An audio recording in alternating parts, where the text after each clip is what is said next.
Hey guys, welcome back to my YouTube channel. Namaskar বন্ধু সকল মই মোৰ YouTube চেনেললৈ পুনৰবাৰ আপোনালোকক স্বাগতম জনাইছো। Then guys, আজি মই পুনৰ আপোনালোকৰ কাষ চাপিলোহি মৃণাল কলিতা দেৱৰ দ্বাৰা ৰচিত বকুল ফুলৰ দৰে ইয়াৰে নৱম অধ্যায়টিলৈ। আজি মই পুনৰ আপোনালোকক পাঠ কৰি শুনাম আৰু মোৰ কণ্ঠত আপোনালোকে শুনি কেনেকুৱা পায় কমেন্ট কৰি জনাব। আৰু যি সকলে প্ৰথমবাৰৰ কাৰণে চাইছে তেওঁলোকে মোৰ চেনেলটো সাবস্ক্ৰাইব কৰি দিব। গধূলি হৈছে নিৰ্মল পঢ়াৰ মেজত বহিছে। তাৰ পঢ়াত অকণমানো মন বহা নাই। স্কুলৰ ঘটনাটোৰ কথা ভাবি তাৰ দুখ লাগি আছে। অসীমলৈ তাৰ বৰকৈ মনত পৰিছে। মহেন্দ্ৰ মাষ্টৰে বাঁহৰ স্কেলডালেৰে কোবাওঁতে অসীমে কিমান দুখ পাব পাৰে নিৰ্মলে সেই কথা অনুমান কৰিব পাৰে। অসীমৰ আনকি আঙুলি ফাটি তেজ ওলাই গৈছিল। তথাপি অসীমৰ মুখৰ যন্ত্ৰণাৰ অলপো চিন নিৰ্মলে দেখা নাছিল। অসীমে কন্দাটো নাছিলেই অসীম বহুত সলনি হৈ গ'ল। আচৰিত ধৰণে সলনি হৈ গ'ল। মানুহৰ গালি খপনি মাৰ ধৰে তাক দুখ যন্ত্ৰণা নিদিয়ে নে? দিয়ে চাগৈ। দুখ লাগিলে মানুহে কান্দে, কিন্তু দুখবোৰ যেতিয়া বহুত বেছি হৈ যায় মানুহে চাগৈ কান্দিব নোৱাৰে। নিৰ্মলে দুখ লাগিলে মাক দেউতাকৰ ওচৰত কান্দে, কিন্তু আনৰ ওচৰত সি কান্দিব নোৱাৰে। অসীমৰো তেনেকুৱা হয় কিজানি। অসীমে কিজানি আনকি মাক দেউতাকৰ ওচৰতো কান্দিব নোৱাৰে। তাৰ কিজানি সকলো মানুহৰে পৰ হৈ গ'ল। তাৰ নিজৰ বুলিবলৈ কোনো নাই। অসীম হয়তো আৰু কোনোদিন স্কুললৈ নাহিব। নিৰ্মলে বহুত বুজাই মেলি তাক স্কুললৈ আনিছিল। স্কুললৈ অহা নেদেখি নিৰ্মলৰ খুব ভাল লাগিছিল। কিন্তু মহেন্দ্ৰ মাষ্টৰৰ 10টা কোপত সকলো আশা সকলো ভাল লগা শেষ হৈ গ'ল।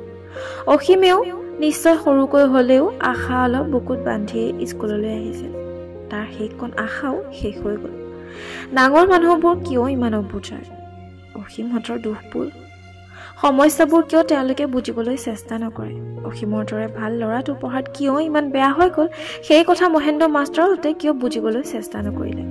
এসপ্তাহতে অসীম কিয় স্কুললৈ যোৱা নাছিল? তাৰ যে কিবা কাৰণ থাকিব পাৰে সেই কথা তেওঁ কিয় নাভাবিলে? অসীমে কিতাপ কিয় নিয়া নাছিল সেই কথা বুজোৱাটো ইমান টান নে? জটিল জটিল অংকবোৰ নিমিষতে কৰিব পৰা, টান টান কথাবোৰ ভাবি উলিয়াব পৰা মানুহজনে ইমান সৰু সৰু কথাবোৰ কিয় ভাবি উলিয়াব নোৱাৰিলে? নিৰ্মলৰ নিজকে বৰ দুখী যেন লাগিছিল। তাৰ বাবে অসীমে আজি আকৌ কষ্ট পাব লগা হ'ল। থেতেলা খাই ভাল হোৱা আঙুলিটো আকৌ ঘূণীয়া হ'ল। আঙুলিটো আকৌ ভাল হৈ যাব, কিন্তু অসীমে মনত পোৱা আঘাতখিনি বৰ সহজভাৱে ভাল হ'বনে? অসীম নিৰ্মলহঁতৰো যে আশা অভিযান থাকিব পাৰে সেই কথা মহেন্দ্ৰ মাষ্টৰে কিয় বুজি নাপায়? সমনীয়াৰ আগত বেয়াকৈ গালি পাৰিলে মাৰপিট কৰিলে সিহঁতে যে লাজ পায় সেই কথাও তেওঁলোকে বুজি নাপায়নে?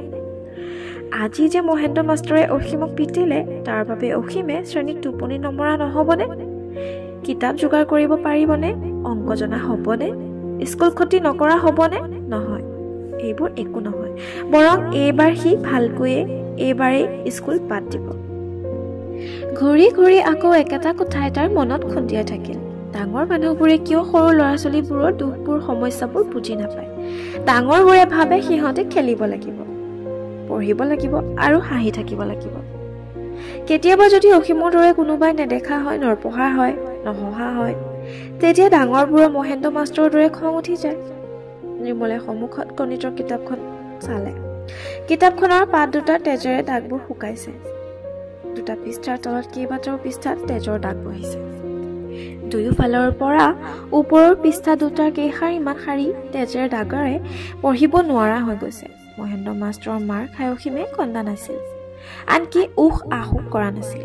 মাত্ৰ সি নিৰ্মলক কৈছিল, তোৰ কিতাপখন নষ্ট হৈ গৈছিল। সঁচাই কিতাপখন নষ্ট হৈ গ'ল। এইখন কিতাপ সি নপঢ়ে। দেউতাকক কৈ সি নতুন এখন অনাই ল'ব।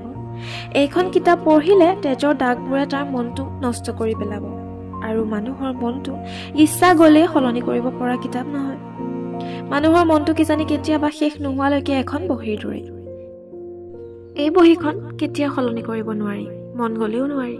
খুব বেছি কাটকুট কৰিব পাৰি, কিন্তু কাটকুটৰ চিনবোৰ তাত থাকি যাব। যেনেকৈ আজি অসীমৰ মনৰ বহীখনত এটা কাটকুট হৈ গ'ল। যোৱা ৰাতি হয়তো উজাগৰে কটাই আশাৰে লিখা কথা এটা আজি ৰাতিপুৱা অসীমে কাটি পেলাবলগীয়া হ'ল। এই কাটকুটটো এটা লেতেৰা দাগৰ দৰে এই বহীখনত থাকি যাব।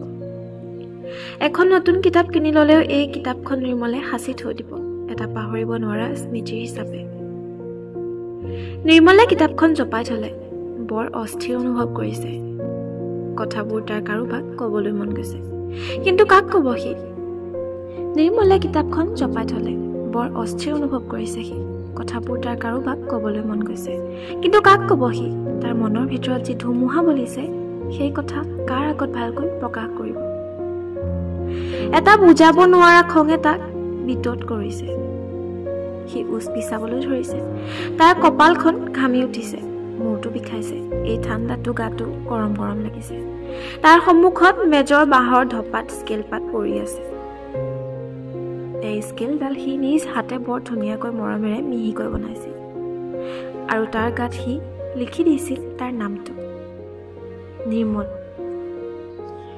এই মুহূৰ্তত তাৰ এই স্কেল পাতক একেবাৰে লেতেৰা আৰু খহটা যেন লাগিল স্কেলডাল হাতত লৈ সি বাহিৰলৈ ওলাই আহিল বাৰান্দাত তাৰ মাকে জুই পোৱাই আছিল সি মাকৰ কাষত গৈ বহিল হাতত থকা স্কেল পাত সি জুইত সুমুৱাই দিলে মাকে জানে এই স্কেল পাত সি বৰ যত্নৰে বৰ মনোযোগেৰে নিজ হাতে বনাইছিল সেয়ে মাকে আচৰিত হৈ ক'লে ইমান ধুনীয়া স্কেল পাত জুইত সুমুৱালি কিয় ক'তনো ধুনীয়া দেখা নাই তাত তেজৰ দাগ গৰজি উঠিল নিৰ্মল